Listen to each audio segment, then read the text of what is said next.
Good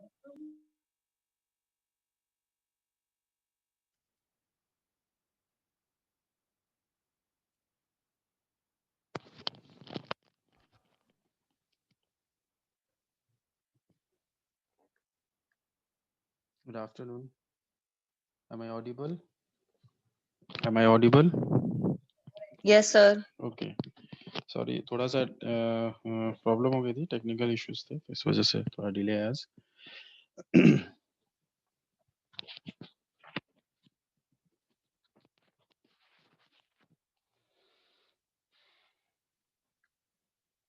चलिए फिर start करते हैं।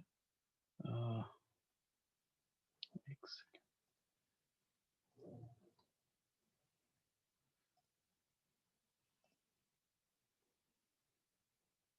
बाकी आप लोग अटेंडेंस चैट बॉक्स में दे दीजिए।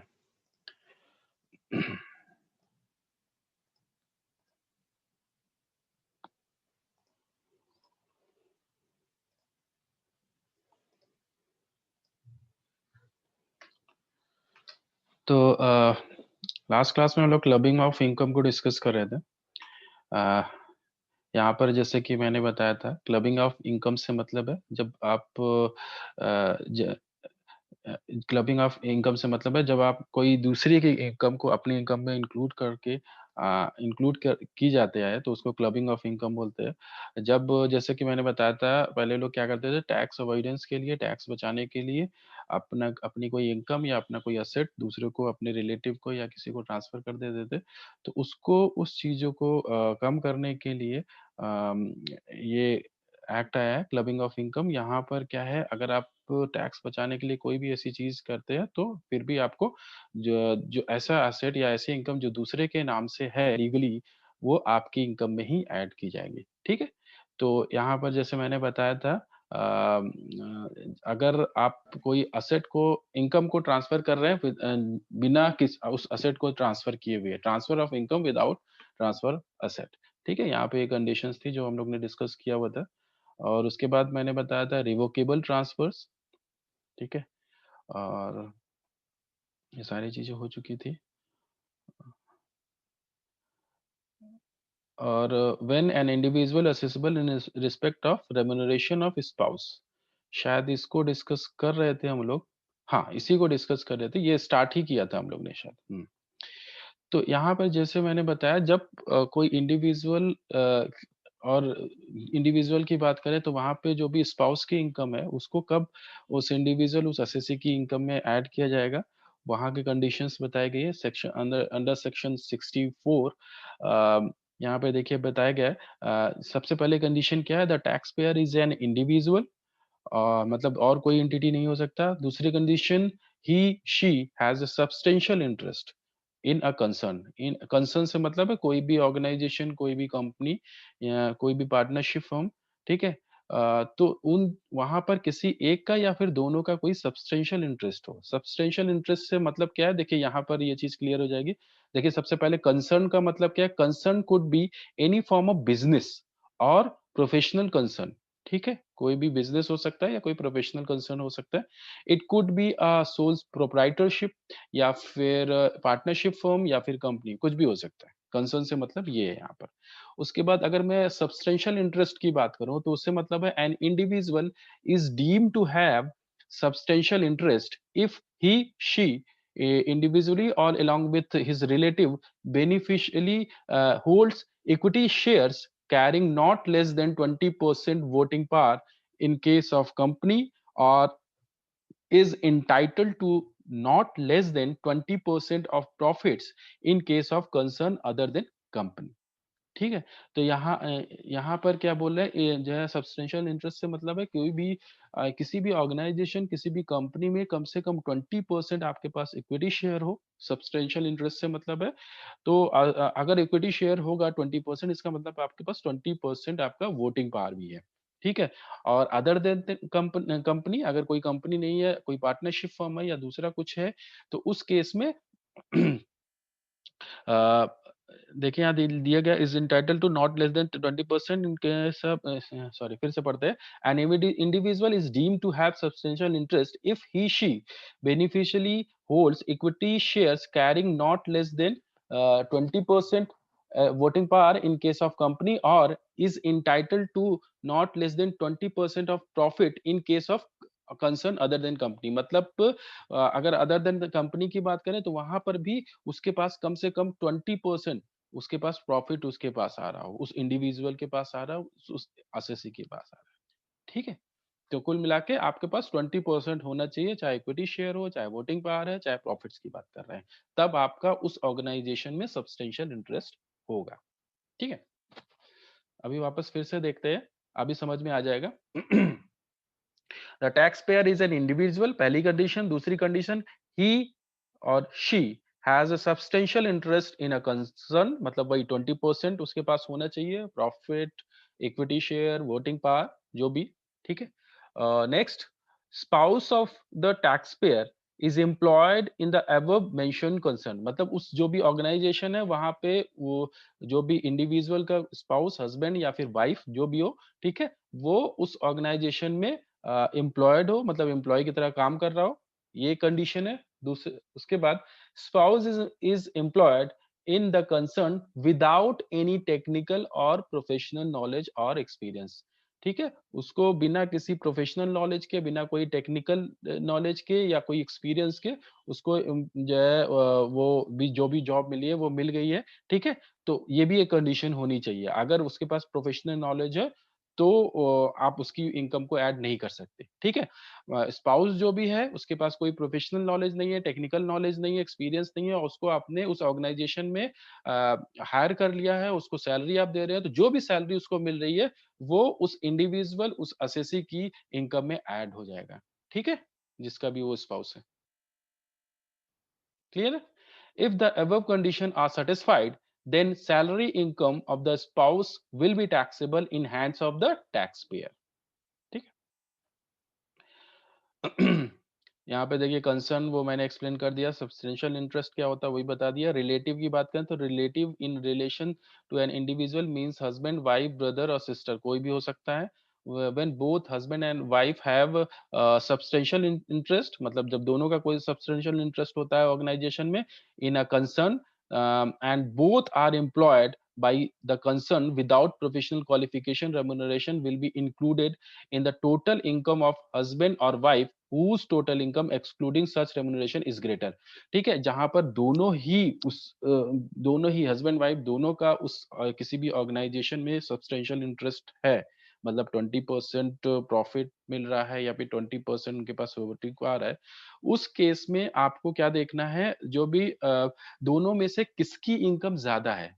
ठीक है, इस अगर ये जो भी रेम्युनरेशन आपको इस ऑर्गेनाइजेशन से मिल रहा है उसको हटा दे, उसके बाद जो अदर इनकम है वो दोनों में से, दोनों हस्बैंड वाइफ में से, दोनों में से किसकी ज्यादा है, उसकी इनकम में फिर आप वो उस दूसरे की जो भी रेम्युनरेशन होगा उसको ऐड कर दो। ठीक है, फिर वो टैक्स लायबिलिटी आप कैलकुलेट कर। ये सारे पॉइंट्स वैसे क्लियर हो जाएंगे जब हम लोग एग्जांपल्स के थ्रू समझेंगे। ठीक है, देखते हैं। X has a substantial interest in A Limited, and Mrs. X is employed by A Limited, ठीक है, without any technical or professional qualification to justify the remuneration, इनके पास कोई भी qualification नहीं है। In this case, salary income of Mrs. X shall be taxable in the hands of X। ठीक है, जो भी सैलरी फिर इनकी वाइफ को, मिस्टर एक्स की वाइफ को जो भी सैलरी मिल रही है, क्योंकि इनका उस ऑर्गेनाइजेशन में सब्सटेंशियल इंटरेस्ट है। ठीक है, और जो भी इन्होंने हायर किया हुआ है मिसेस एक्स को, उनके पास कोई भी क्वालिफिकेशन नहीं है, उनके पास कोई भी टेक्निकल नॉलेज नहीं है, कोई एक्सपीरियंस नहीं है। ठीक है, और उनको हायर किया गया है, तो उनको जो भी सैलरी मिल रही होगी, जो भी रेम्युनरेशन मिल रहा होगा, वो हम लोग मिस्टर एक्स की इनकम में ऐड करेंगे।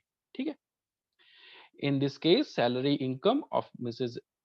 X shall be taxable in the hands of X, Mr. X, whether both the husband and wife have substantial interest in a concern। अगर दोनों का substantial interest है जो भी organization है वहां पर, and both are receipt of the remuneration, और दोनों को remuneration मिल रहा है for such concern, both the remuneration will be included in the total income of husband or wife whose total income excluding such remuneration is greater। तो दोनों remuneration जो husband wife को दोनों का सब्सटेंशियल इंटरेस्ट है और दोनों को जो भी रेम्यूनरेशन है वो हम लोग किसी एक हस्बैंड या वाइफ की इनकम में ऐड करेंगे, किसी की किसकी इनकम में ऐड करेंगे, जिसकी भी अदर इनकम, मतलब ये इनकम को अगर हटा दे जो दूसरी इनकम है, जिसकी भी जो अदर इनकम है वो ज्यादा है, ठीक है। सपोज हस्बैंड वाइफ दोनों का सब्सटेंशियल इंटरेस्ट है, हस्बैंड की इनकम है 5 लाख, वाइफ की जो इनकम है वो 10 लाख रुपए है, ठीक है। अभी क्या हुआ, इनको एक अदर इनकम 5 लाख 10 लाख है, हस्बैंड का 5 लाख, वाइफ का 10 लाख। अभी कोई एक ऑर्गेनाइजेशन है जहाँ पे दोनों का सब्सटेंशियल इंटरेस्ट है, ठीक है। दोनों को उधर से अलग से रेमुनरेशन भी मिल रहा है और दोनों के पास क्वालिफिकेशन नहीं है, वो प्रोफेशनल क्वालिफिकेशन नहीं है, टेक्निकल कोई नॉलेज नहीं है, और दोनों का सब्सटेंशियल इंटरेस्ट है, और वो उधर उधर उनको हायर किया गया हुआ है, ठीक है। और दोनों को जो भी सैलरी वहां से मिल रही है, सपोज 50-50 हजार रुपए सैलरी मिल रही है, तो 50,000 यानी कि 1 लाख रुपए टोटल दोनों को मिल रहा है। तो ये 1 लाख रुपए हम किसकी इनकम में ऐड करेंगे, वाइफ की इनकम में, क्योंकि उसकी इनकम हस्बैंड से ज्यादा है, 10 लाख रुपए है, तो 10+1 यानी 11 लाख रुपए उसकी टैक्सेबल इनकम, ठीक है।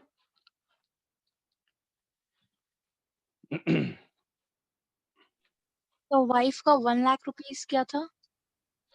नहीं, नहीं, देखो क्या है, देखो हस्बैंड वाइफ है, ए और suppose husband wife A B हैं, ठीक है। अभी क्या है, दोनों का किसी भी ऑर्गेनाइजेशन में सब्सटेंशियल इंटरेस्ट है, ए बी सी लिमिटेड है सपोज, वहां पे सब्सटेंशियल इंटरेस्ट है दोनों का, यानी कि दोनों के पास 20% वोटिंग पावर है या फिर उनको प्रॉफिट मिल रहा है, ठीक है। अभी उनकी अदर इनकम, मतलब ये यहाँ पे जो रेमुनरेशन मिल रहा है उसके अलावा दूसरी इनकम जो भी दूसरे सोर्सेज है, अदर सोर्सेज है या दूसरे जो हेड्स हैं, ठीक है? तो वहाँ पे उनकी इनकम जो है अलग-अलग है। जैसे कि अगर हस्बैंड की वाइफ इनकम सपोज़ 5 लाख रुपए है, वाइफ की 10 लाख रुपए है, ठीक है? अभी इस ऑर्गनाइजेशन की बात करें जहाँ पे दोनों का सब्सटेंशियल इंटरेस्ट है, इसने भी इन लोग दोनों को हायर किया हुआ है और दोनों के पास टेक्निकल नॉलेज नहीं है, कोई भी इनके पास प्रोफेशनल क्वालिफिकेशन नहीं है, कोई भी एक्सपीरियंस नहीं है, फिर भी इनको हायर किया गया है, हस्बैंड वाइफ को दोनों को। और दोनों को रेम्युनरेशन मिल रहा है 50-50 हज़ार रुपए, 50-50 हज़ार रुपए एनुअली दोनों को रेम्युनरेशन मिल रहा है। अभी इस कंडीशन में क्या देखेंगे हम लोग, दोनों को रेम्युनरेशन टोटल कितना मिल रहा है? 1 लाख रुपए। हस्बैंड वाइफ अगर 50-50 हज़ार रुपए मैं ऐड कर देता हूँ, तो 1 लाख रुपए दोनों को दिया जा रहा है, ठीक है? मिलाकर। अभी ये 1 लाख रुपए जाएगा किधर? हस्बैंड की इनकम में जाएगा या वाइफ की इनकम में जाएगा? ठीक है? तो ये जाएगा जिसकी भी इनकम ज़्यादा है, अदर इनकम जिसकी ज़्यादा है। यानी कि हस्बैंड की इनकम जैसे मैंने बताया 5 लाख रुपए है और वाइफ की इनकम 10 लाख रुपए है। ठीक है? तो वाइफ की इनकम ज़्यादा है हस्बैंड से, तो इस वजह से जो भी 1 लाख रुपए जो ये रेम्युनरेशन था, ये ऐड हो जाएगा वाइफ की इनकम में। ठीक है? तो इनकी इनकी इनकम टैक्सेबल इनकम हो जाएगी 11 लाख रुपए। ओके? अभी और इसके एग्ज़ाम्पल्स हम लोग देखेंगे तो और क्लियर होगा। ठीक है? अभी और एग्ज़ाम्पल्स देखेंगे तो और क्लियर होगा ये सारा concept. Income from asset transferred to spouse. Income from asset transfer to spouse becomes taxable provision under head provision under provision of section 64 as per following conditions. Income from asset transfer to spouse becomes taxable under provision of section 64 as per following conditions. अभी वही बात है, जब अगर कोई income जो है assets की इनकम कोई भी जो है आप स्पाउस को ट्रांसफर करते हो तो उस कंडीशन में कब वो टैक्सेबल होगा देखते हैं। The tax payer is an individual, सबसे पहली condition. Second condition, he she has transferred an asset other than house property, house property को के अलावा कोई भी दूसरा असेट ट्रांसफर किया गया हो, ठीक है। और the asset is transferred to his her, एक सेकंड, कॉलेज से फोन आ रहा है, एक सेकंड, लग रहा है कुछ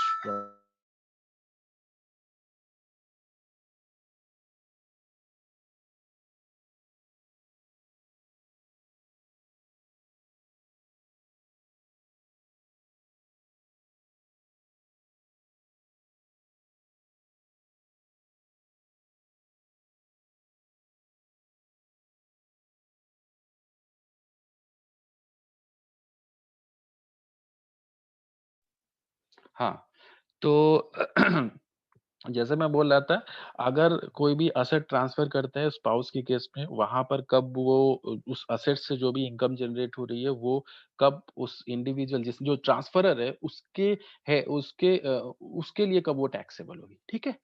तो सबसे पहली कंडीशन यहाँ पर है the taxpayer is an individual, दूसरी कंडीशन है he she has transferred an asset, ठीक है? नेक्स्ट लेकिन अदर देन हाउस प्रॉपर्टी नहीं हो सकता वो, ठीक है? The asset is transferred to his her spouse, ठीक है? द ट्रांसफर में बी डायरेक्ट और इनडायरेक्ट ट्रांसफर हो सकता है, डायरेक्टली आपने दे दिया या इनडायरेक्टली, कोई भी तरीका हो सकता है।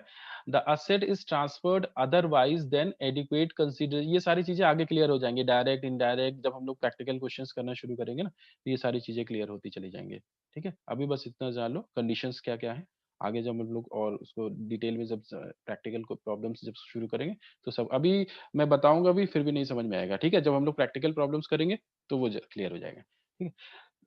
The asset is transferred otherwise than adequate consideration, मतलब जो भी कंसिडरेशन है वो एडिक्वेट नहीं है, मतलब उतना नहीं है जितनी उसकी वैल्यू है उस असेट की, ठीक है? या फिर बिना कोई जो है कंसिडरेशन के किया गया हो। The asset is transferred otherwise than for adequate consideration or connection with an agreement to live apart, ठीक है?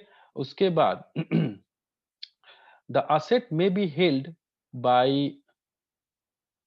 अच्छा नहीं, एक second, the asset is transferred otherwise than, अच्छा अदरवाइज लिखा हो, ठीक है? The asset is transferred otherwise for adequate consideration, मतलब ये सारी चीजें अगर एडिक्वेट कंसिडरेशन दिया गया है या फिर लिव अपार्ट मतलब अलग हो रहे हैं उस समय असेट दिया जा रहा है, तो वो चीजें यहाँ पर ऐड नहीं होंगी, ठीक है? वो तब वो टैक्सेबल नहीं होगा।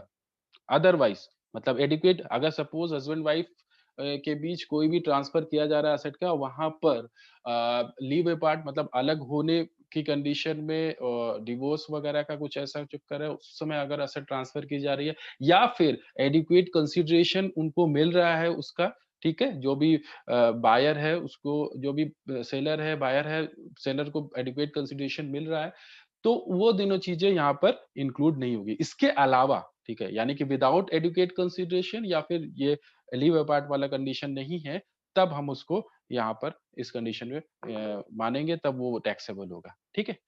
आगे बढ़ते हैं। The asset may be held bye transferee spouse in same form और इन डिफरेंट फॉर्म, मतलब वो एसेट किसी भी फॉर्म में हो सकता है, ठीक है? डिफरेंट फॉर्म में भी हो सकता है एसेट, ठीक है? ये सारी चीजें क्लियर होगी आगे, ठीक है? If above conditions are satisfied, any income from such asset shall be deemed to be income of the taxpayer who has transferred the asset। तो यहाँ पर अगर ये सारी कंडीशंस फुलफिल हो रही हैं, तो जो भी ट्रांसफरर होगा, जिसने वो असेट ट्रांसफर किया हो गया होगा, उसके अकाउंट में जो भी इनकम होगी वो टैक्सेबल होगी, ठीक है? इलस्ट्रेशन से समझते हैं, क्लियर हो जाएगा। X transfers 500 debentures of IFCI to his wife without adequate consideration. Interest income of these debenture will be included in the income of X। ठीक है, ये तो सिंपल सा इन्होंने एग्जांपल बता दिया है कि X ने ट्रांसफर किया असेट को, यानी कि जहां पर जो असेट कौन सा है, डिवेंचर्स है, 500 डिवेंचर्स है आईएफसीआई के, किसको ट्रांसफर किया, अपनी वाइफ को ट्रांसफर किया, और विदाउट एडुकेट कंसिडरेशन, बिना किसी कंसिडरेशन के इन्होंने वाइफ को ट्रांसफर कर दिया 500 डिवेंचर्स। अभी 500 डिवेंचर्स से जो इंटरेस्ट मिल रहा है, ठीक है, वो किसकी इनकम में ऐड होगा, ठीक है? वो होगा ट्रांसफरर की इनकम में। वो होगा टैक्सेबल किसके लिए, जो ट्रांसफरर है यानी कि mister x. Interest income of these debentures will be included in the income of x, ठीक है? आगे बढ़ते हैं। अभी जो हम लोग ने सेक्शन 64 पढ़ा, वो कुछ-कुछ कंडीशंस ऐसी हैं जहां पर वो एप्लीकेबल नहीं होता, ठीक है? कुछ केसेस ऐसे हैं, वो देखते हैं। Section 64 is not applicable in the following cases. कौन-कौन से केसेस हैं? The asset are transferred before marriage, ठीक है? जो भी असेट है वो उनकी मैरिज से पहले अगर ट्रांसफर की गई हो, जो भी हस्बैंड वाइफ है, उनकी मैरिज से पहले अगर एक दूसरे को उन्होंने ट्रांसफर की है, तो वो कंडीशन वो ये यहाँ पर टैक्सेबल नहीं होगा, जो ट्रांसफरर है उसके लिए टैक्सेबल नहीं होगा। If asset are transferred for adequate consideration, ये तो हम लोग पहले ही बात कर चुके हैं, अगर कंसिडरेशन मिल गया है पूरा पूरा तो वो भी तभी भी उस वो ट्रांसफरर के अकाउंट में टैक्सेबल नहीं होगा। If asset are transferred in connection with agreement, ये भी बात हो गई लीव पार्ट, मतलब अगर कोई एग्रीमेंट हुआ है अलग होने का, वहां पर अगर कोई असेट ट्रांसफर किया जा रहा है तो वो भी जो है यहाँ पर आप ट्रांसफरर के अकाउंट में उसको टैक्सेबल नहीं मानेंगे। ठीक है। In on the if on the date of accrual of income transferee is not spouse of transfer, अगर वो जिस डेट पे किया जा रहा है उस डेट पे वो स्पाउस नहीं है। ठीक है। If property is acquired by spouse out of pin money, pin money से मतलब क्या है, जैसे जो भी अलाउंसेस दिए जाते, allowances given to wife, given to the wife by her husband for her dress and usual house hold जो एक्सपेंसेस होते हैं, उस अगर उस तरह से कुछ दिया जा रहा है, ठीक है, उस पिन मनी की तरह अगर कुछ ऐसा कुछ दिया जा रहा है तो वो भी आप उसको भी इंक्लूड इधर नहीं करोगे। ठीक है। In the aforesaid 5 cases, income arising from transport asset cannot be clubbed in the hands of the transferor। ठीक है। तो हम लोग ने बात कर ली है अगर कोई असेट ट्रांसफर किया जाता है उस केस की, जहाँ ठीक है, रिवोकेबल की बात की हम लोग ने, स्पाउसेस सर की बात की। हाँ, सर हाँ बताओ क्या। सर कंसिडरेशन और एग्जाम्पल नहीं समझ में आ रहा है। एडिक्वेट एडिक्वेट कंसिडरेशन और एग्जाम्पल नहीं समझ में आया सर इसमें, मतलब कंसीडरेशन से थोड़ा मतलब है, सा मतलब कंसीडरेशन नहीं से आ रहा है मतलब है, इसमें। सपोज कोई प्रॉपर्टी है 10 लाख रुपए की है, ठीक है, हस्बैंड ने वाइफ को ट्रांसफर किया और उससे सपोज 2 लाख रुपए लिए, तो वो जो है एडिक्वेट कंसीडरेशन 10 लाख रुपए, 10 लाख रुपए से कम में अगर लिया या विदाउट कंसीडरेशन लिया, ठीक है। एडिक्वेट कंसीडरेशन मतलब जो वैल्यू है उतना आपने लिया है उस असेट के बदले में या नहीं, ठीक है, जो उस असेट की वैल्यू है, उससे कम में भी लिया है फिर भी आपके लिए वो चार्जेबल होगा। ठीक है। और एग्जाम्पल, एग्जाम्पल देखो, एग्जाम्पल फिर से मैं दिखा देता हूँ, यहाँ पे देखो लिखा हुआ है एक्स ट्रांसफर्स 500 डिवेंचर्स, ये तो विदाउट कंसिडरेशन है। एडिक्वेट कंसिडरेशन, विदाउट कंसिडरेशन भी बोल सकते हैं, एडिक्वेट कंसिडरेशन, ठीक है। ठीक है। तो यहाँ पे क्या है, 500 डिवेंचर्स इन्होंने ट्रांसफर किया हुआ है वाइफ को, ठीक है, विदाउट एडिक्वेट कंसिडरेशन। मतलब जभी भी आप किसी को प्रॉपर्टी या कोई भी आप असेट आप देते हो तो उसके बदले में पैसे लेते हो, वो कंसिडरेशन ही तो हुआ आपके लिए। सेल कंसिडरेशन क्या होता है, आपने जो प्रॉपर्टी को बेचा उसके बदले में जो भी पैसे मिले, कंसिडरेशन। ठीक है। तो वो उस चीज की बात कर रहे हैं यहाँ पर। तो बिना किसी कंसिडरेशन के, विदाउट एडिक्वेट कंसिडरेशन, उन्होंने, हस्बैंड ने वाइफ को बिना कुछ लिए हुए उन्होंने 500 डिवेंचर्स ट्रांसफर कर दिए वाइफ को, अपनी वाइफ को। ठीक है। अभी प्रॉब्लम कब हुई, जब वो डिवेंचर से इनकम हुई, यानी इंटरेस्ट जो मिला इनको, अभी वो किसके अकाउंट में टैक्सेबल होगा, वो वाइफ के नाम से है, वाइफ के अकाउंट में होगा या हस्बैंड के, हस्बैंड के नाम से होगा। क्यों? क्योंकि उस यहाँ पे जो भी ट्रांसफर हो रहा है वो विदाउट एडिक्वेट कंसिडरेशन हो रहा है। इस वजह से जो भी इंटरेस्ट उधर से जनरेट हो रहा है, जो भी इंटरेस्ट डिवेंचर पे मिल रहा है, वो हस्बैंड यानी ट्रांसफरर के अकाउंट में टैक्सेबल। ठीक है।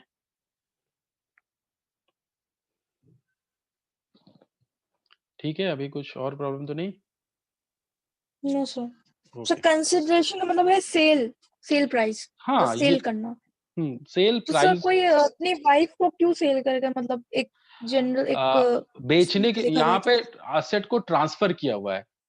वो क्या करते हैं, अभी सपोज मेरी इनकम 10 लाख रुपए है और मुझे लग रहा है यार ये डिवेंचर्स मेरे पास 500 डिवेंचर्स है, तो अभी इस पे इंटरेस्ट आएगा और फिर मुझे ज्यादा और ज्यादा पे करना पड़ेगा टैक्स। मतलब 10 लाख रुपए प्लस इसका इंटरेस्ट 1 लाख रुपए और आ गया, 11 लाख रुपए मेरी इनकम, टैक्सेबल इनकम हो जाएगी। अभी मुझे 11 लाख पे टैक्स पे करना पड़ेगा। तो मैंने उसको किसी दूसरे के नाम ट्रांसफर कर दिया। ठीक है। अभी ट्रांसफर करने से क्या होगा, मेरी इनकम 10 लाख हो गई। मैं जो सोचता हूँ कि मेरी इनकम तो अभी मुझे 10 लाख पे ही देना है, क्योंकि मेरा स्लैब बढ़ जाएगा ना। तो मुझे रेट जो है 30% से ऊपर मुझे टैक्स वो 1 लाख रुपए पे 30% देना पड़ेगा। अगर मैं उसको ट्रांसफर कर दूं ऐसे के पास जिसके पास उतनी इनकम नहीं है या कुछ भी इनकम नहीं है, तो उसकी तो टैक्सेबल इनकम 1 लाख रुपए ही दिखेगी, तो वो उसको तो पूरी एग्जेम्प्टेड हो जाएगी ना। तो ये सोच के मैंने ट्रांसफर कर दिया कि भाई 1 लाख रुपए ये डिबेंचर इसको दे दो, मेरा रिलेटिव है इनको दे दो, और इसमें से जो इनकम हो रही है वो इनकी टैक्सेबल इनकम हो जाएगी, वो एग्जेम्प्टेड हो जाएगी। मेरे 1 लाख रुपए में यानी 30% जो टैक्स देना है 30,000 रुपए, वो 30,000 रुपए मेरे बच जाएंगे।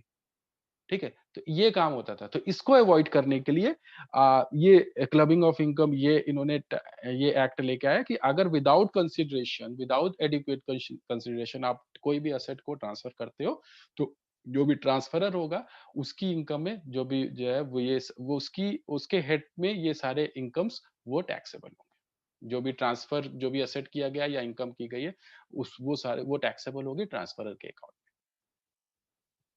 ठीक है? Yes.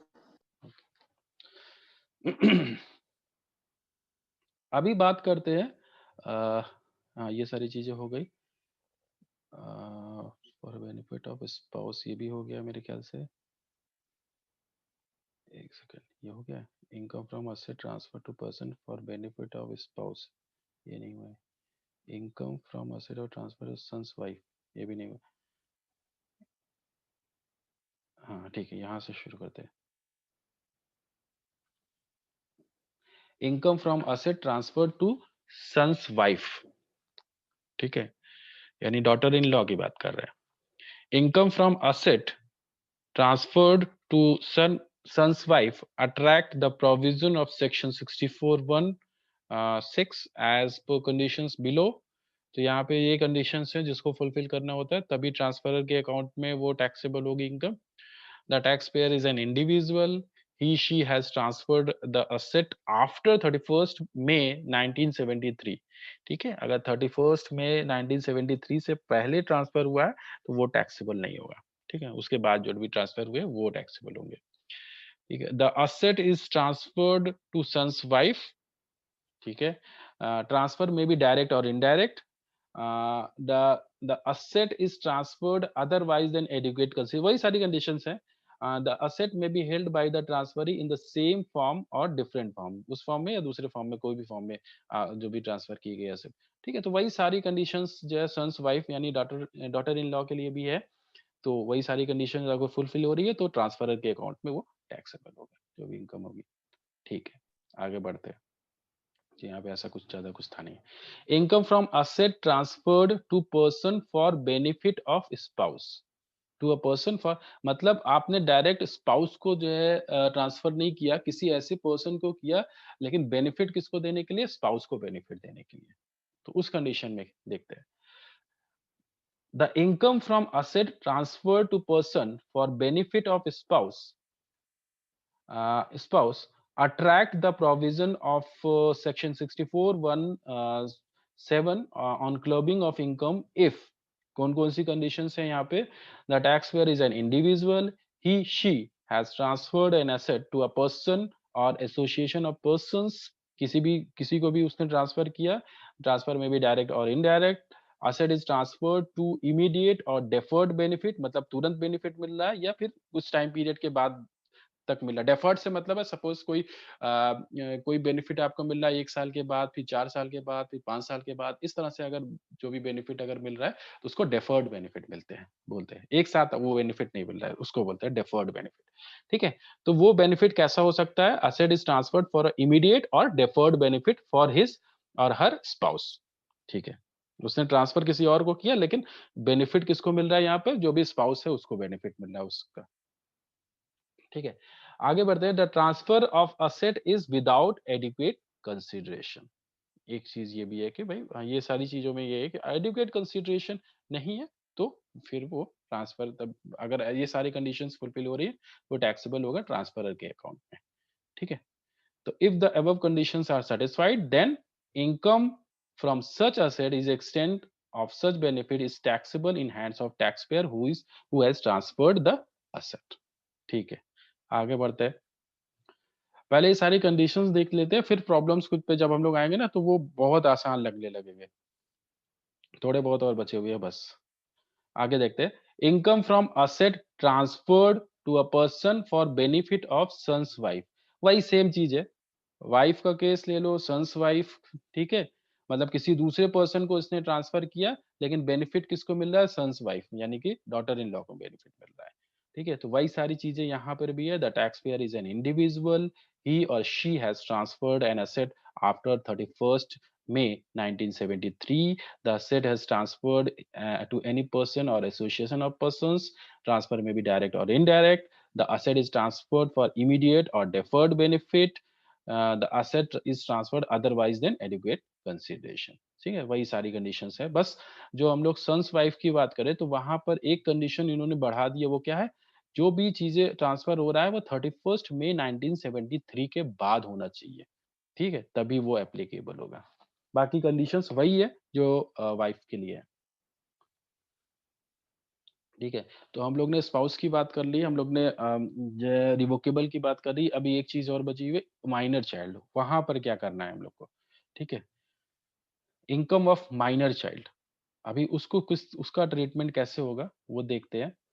All income which arises or accrue to the minor child shall be clubbed in the income of his parents। तो कोई भी इनकम है, जो भी माइनर चाइल्ड की कोई भी इनकम है, वो आपको उसको क्लब करना पड़ेगा, किसकी इनकम है, उसके पेरेंट्स की। whose total income is excluding minus income is greater। अभी किसकी इनकम है, मतलब अगर पेरेंट की बात करें तो किसकी हस्बैंड, किसकी इनकम में आप ऐड करोगे, जिसकी भी इनकम ज्यादा है। ठीक है, पेरेंट में भी जिसकी भी इनकम ज्यादा है, उसकी इनकम में आपको ऐड करना है। उस माइनर चाइल्ड की जो भी इनकम है, उसकी इनकम में ही आपको ऐड करना है। ठीक है।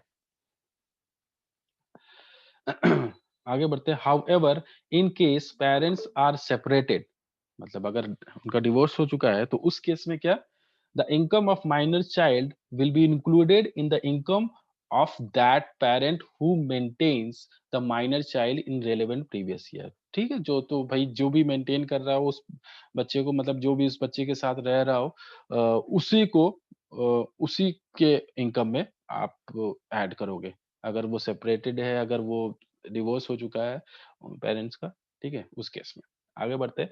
When clubbing is not attracted, the following income will be taxable in the hands of minor child.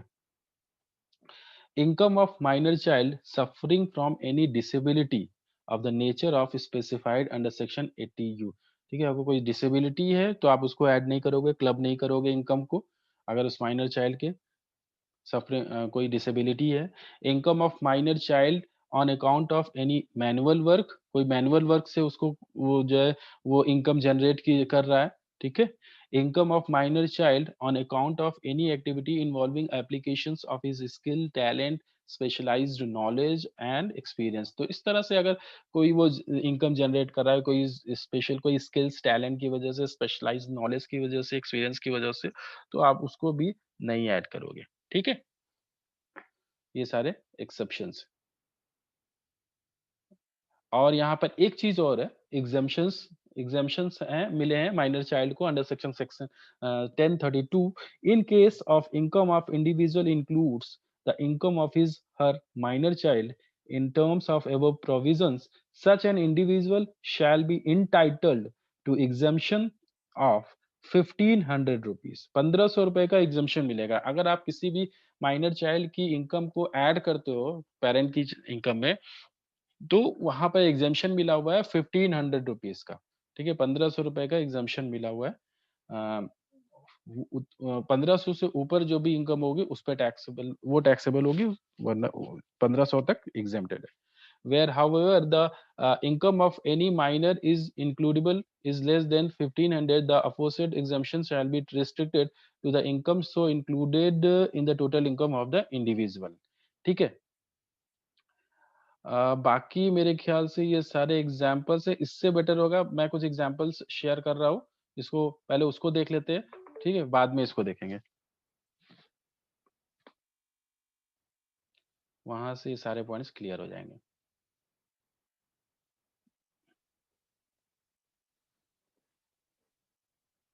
एक एक करके चलेंगे, सारे पॉइंट्स इधर एग्जाम्पल्स के थ्रू समझेंगे, सारे पॉइंट्स इधर जो भी प्रॉब्लम है वो सारी इधर क्लियर हो जाएंगे।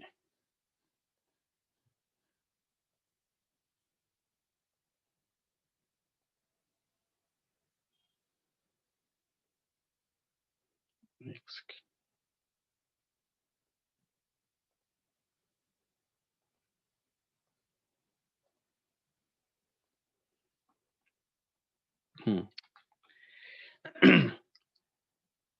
Mr. Watson has transferred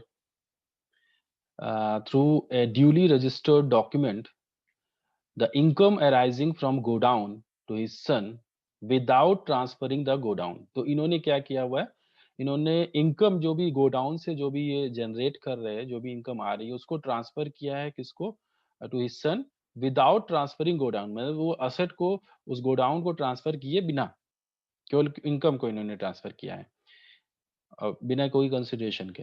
ठीक है, ऐसा कुछ दिया गया नहीं गया, लेकिन वो मान के चलते हैं। To whose hands will the rental income from the godown be charged? Sorry, in whose hands will the rental income from godown be charged?